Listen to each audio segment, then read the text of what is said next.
జగమే మరపింపజేయునది కన్న తల్లి ప్రేమ.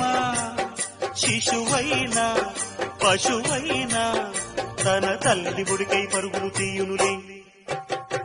జననీ అను మాటలోని తరించు మనిషి జన్మ. ఇలనైనా గలనైనా ఆ అమ్మ రుణమే ఎన్నడు తీరదులే.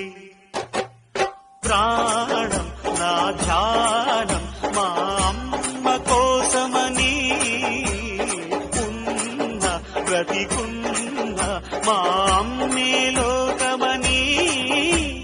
బ్రహ్మైనా అమ్మంటే చాలు మొక్కుతాడురా, ప్రాణంగా చూసేది ఆ పాశమేరా. దేవుణ్ణైనా ఎదిరిస్తాను, కాలాన్నైనా శాసిస్తాను, అమ్ముంటే చాలంట అండగా. అమ్మ అమ్మ మాయమ్మ అమ్మంటే నేను